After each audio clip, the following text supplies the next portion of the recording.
నాడు యూనివర్సిటీ మంచి భవిష్యత్తు కోసం తెలుగు విద్యార్థులు ఇష్టపడే యూనివర్సిటీ. బట్ మీరు బంగారు రాజు అన్న పేరు కొన్ని సినిమాల్లో వాడినట్టున్నారు కదా, బంగారు రాజు ఇలాంటి పేరు. దీంట్లో గోవిందుడు వాళ్ళ ప్రకాష్ రాజు గారి పేరు ఏంటండి, ఏదో అలాంటి పేరే ఉంటుందిగా. ప్రకాష్ రాజు గారి పేరు బాలరాజు. బాలరాజు, ఓకే ఓకే సరే. ఓకే, మీరు చిన్నప్పుడు అసలు విపరీతమైన సినిమా పిచ్చోళ్ళు, అంటే ఎంత పిచ్చి అంటే ఇంట్లో వాళ్ళు విరక్తి పుట్టించేంత ఇంట్లో సామాన్లు తీసుకొని సినిమా టికెట్స్ కోసం అమ్మిన రోజులు కూడా ఉన్నాయంట. ఏంటి అలాంటి ఇన్సిడెంట్ ఒకటి చెప్పండి. ఏం లేదు, అందరిలాగే మనకు కూడా సినిమా పిచ్చి ఉండేది. టికెట్ డబ్బులు కావాలి, 50 పైసా టు 1 రూపీ 10 పైసా. 1 రూపీ 10 పైసా కొంచెం గౌరవమైన ప్లేస్, 50 పైసా అనేది కొంచెం చీప్ ప్లేస్. ఈ రెండిట్లో ఎక్కడో చోట డబ్బులు కావాలి. మాది మామూలు very lower middle class family. My father is engineer in PWT. Okay. So అప్పుడు వెళ్ళి నేను సినిమాకి డబ్బులు కావాలి అంటే తంతడు ఆబ్వియస్గా ఆయన. సో ఏం చేయాలి, ఏదో రకంగా సంపాదించాలి, సినిమా చూసేయాలి. సో ఇలాంటి ఒక గ్రూప్ ఉండేవారు. ఓకే. సో ఆ టైంలో ఒక్కొక్కసారి ఐడియా చేసాం అన్నమాట, ఏం డబ్బులు ఎవరో నెక్స్ట్ ఎలా ఏదో సినిమా రిలీజ్ అయిపోతుంది. దానవీర సూరకర్ణ, కురుక్షేత్రము, సమ్ ఫిలిం బాగా టాక్డ్ అబౌట్ ఫిలిం. అప్పుడు చూడాలంటే దెన్ మా ఇళ్లలో న్యూస్ పేపర్లు ఎత్తుకొచ్చాం. ఫస్ట్ ఎత్తుకొచ్చి అందరం జాయిన్ చేసి దాన్ని అమ్మేసి దాని ద్వారా డబ్బులు సంపాదించి టికెట్లు కొని. సో ఒకసారి అలవాటు పడ్డాం కదా, ఆ తర్వాత ఒక్కొక్కసారి బియ్యం పట్టుకొచ్చాను ఇంట్లోంచి, లైక్ దాట్. అండ్ ఒకసారి నాన్నగారు మిమ్మల్ని హౌస్ అరెస్ట్ కూడా చేశారంట. అదేంటి, దీని గురించేనా? సినిమాకి వెళ్ళిపోవాలని ఇంటర్మీడియట్ అప్పుడు అడిగాను నేను. అడిగితే పూనా ఫిల్మ్ ఇన్స్టిట్యూట్ నుంచి ఫామ్స్ తెప్పించాను. ఫామ్స్ పోస్ట్ తెప్పించి, ఇప్పుడులాగా ఆన్లైన్ కాదు కదా, తెప్పించి అది పేరెంట్స్ సైన్ ఉండాలి అప్పుడు. దట్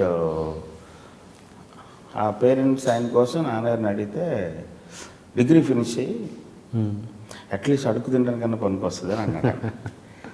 మినిమం చాలా కోపంగానే డిగ్రీ ఫినిష్ చేశాను. డిగ్రీ అయిన తర్వాత కనీసం పోస్ట్ గ్రాడ్యుయేషన్ ఫినిష్ చేయాలి, అయిష్టంగానే పోస్ట్ గ్రాడ్యుయేషన్ ఫినిష్ చేశాను. ఓకే. అప్పటికి మా ఫాదర్ చెప్పిన ఆ మాట నచ్చలేదు. తర్వాత డైరెక్టర్ అయిన తర్వాత రోజు దండం పెట్టుకుంటాను ఆ విషయంలో. ఆయన ఫోర్స్ చేసి పట్టి ఎంతో కొంత నాలెడ్జ్ గెయిన్ చేయగలిగాం. లేకపోతే మరీ 10th క్లాస్ ఇంటర్మీడియట్ అంటే ఏముంటుంది, సెన్స్ ఉండదు, ప్రాక్టికాలిటీ ఉండదు, ఒక కంపాషన్ ఉండదు. So I really thank him for that. Okay. ఆ భయం దాకా భయపెట్టకపోయింటే చేసిండోడు కాదు. అండ్ మీరు ఎగ్జిబిటర్గా చేశారా? దాంట్లో అన్ని సినిమాల వల్లే. సినిమా పోస్ట్ గ్రాడ్యుయేషన్ అయిపోయిన తర్వాత 1 year పాటు తాడేపల్లిలో ఉండాల్సి వచ్చింది. అప్పుడు ప్రిలిమినరీస్కి అటెంప్ట్ చేసాం. ఓకే. సో దాన్ని ప్రిపేర్ అవుతూ ఉన్నప్పుడు ఖాళీ టైంలో ఏం చేయాలంటే మళ్ళీ యాక్ట్ చేసి మనకు ఒక యావిగేషన్ ఉంది 5-6 ఏళ్ళ నుంచి. అప్పుడు ఒప్పుకున్నారా నాన్నగారు? మరి సినిమాకి ఒప్పుకోలే ఆయన. అదే ఇది సినిమా ఎగ్జిబిటర్గా కదా మీరు? అవును, ఎగ్జిబిటర్గా కూడా ఒప్పుకోలేదు. ఆయనకి ఆ సినిమా వైపు వద్దనే. Okay okay. మాది మామూలు ఎంప్లాయీస్ ఫ్యామిలీ. ఎలా ఉంటుంది జనరల్గా. ఇప్పుడు ఆయన తర్వాత నేను పెద్ద కొడుకునే, నేను కొంచెం ఏదైనా చేస్తే ఇంట్లో 2 sisters ఉన్నారు. సో మేమందరం నాకు కొంచెం హెల్ప్ అవుతారని అనుకుని ఆయన. అదే. బట్ ఆ స్టేజ్లో తెలియకపోవడం మంచిదండి ఒక రకంగా. మరి ఎప్పుడు మీరు మద్రాసు వెళ్ళేటప్పుడు ఏంటి ఆయన అబ్జెక్షన్? అప్పుడు చెప్పలేదు, చెప్పకుండా వెళ్ళిపోయారు. చెప్తే ఎందుకు ఒప్పుకుంటారు? సో అప్పుడు మీ డబ్బులతోటి మీరు కూడా లేవు. అప్పుడు ఇంట్లో ఏదో షిఫ్ట్ అయ్యాం మేము. తాడేపల్లి నుంచి నాన్నగారికి ట్రాన్స్ఫర్ అయ్యి కాకినాడ ఎక్కడికి అయితే సామాన్ అంతా షిఫ్ట్ చేయమని నాకు చెప్పారు. మొత్తం సామాన్ షిఫ్ట్ చేసి ఒక ఫ్రిడ్జ్ మాత్రం బయట లాగి అది అమ్మేసి ఆ డబ్బులతో ఇటు జంప్ అయిపోయాను. Okay okay. జంప్ అయిన తర్వాత మళ్ళీ 1 year తర్వాత పట్టుకున్నారు ఆయన నన్ను. ఆయన వచ్చి పట్టుకుని అప్పుడు తీసుకెళ్ళి హౌస్ అరెస్ట్లో పెట్టారు. 2 months తర్వాత మళ్ళీ జంప్ అయ్యారు. అంటే ఈ సొసైటీలో అసలు ఏ విద్యార్హత లేకుండా సక్సెస్ చూసే ఎక్కువ స్కోప్ ఉన్న ఇండస్ట్రీ ఫిలిం ఇండస్ట్రీ.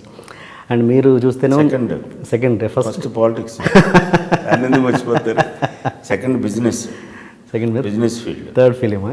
థర్డ్ అంటే మధ్యలో కొన్ని ఉంటాయి అఫ్ కోర్స్ కొన్ని ఉన్నాయి స్పోర్ట్స్ అంటే ఓకే స్పోర్ట్స్ ఉన్నాయి, స్పోర్ట్స్ ఉన్నాయి, బోల్డ్ ఉన్నాయి. ఓకే ఉన్నాయి. ఓకే దాంట్లో ఇది ఒకటి. మీరు మన సినిమాని ఎందుకు టార్గెట్ సరే చేస్తారు? దాంట్లో 4-5 ఉన్న వాటిల్లో ఇది ఒకటి. అండ్ మీరు చేసిందేమో MA agriculture economics. Economics okay. అంటే ఇంత చదువుకొని మీరు ఇండస్ట్రీకి వచ్చారు కదా, అంటే చాలామంది ఇప్పుడు ఇండస్ట్రీలోకి వచ్చిన వాళ్ళు బీటెక్ ఎంటెక్లు చేసేసి ఏదో ఇండస్ట్రీ సెట్ చేసుకుంటారు, బట్ ఆఫ్ కోర్స్ సక్సెస్ కూడా అయ్యారు. అంటే ఇదేదో ముందే అనుకొని ఇండస్ట్రీ అనుకొని రావడానికి ఎందుకు ట్రై చేయరని, అంతా చదివాక దాని మీద కొంత టైం స్పెండ్ చేసి ఖర్చు పెట్టి. చదివే కదా నాకు చిన్నప్పటి నుంచి ఉండేది.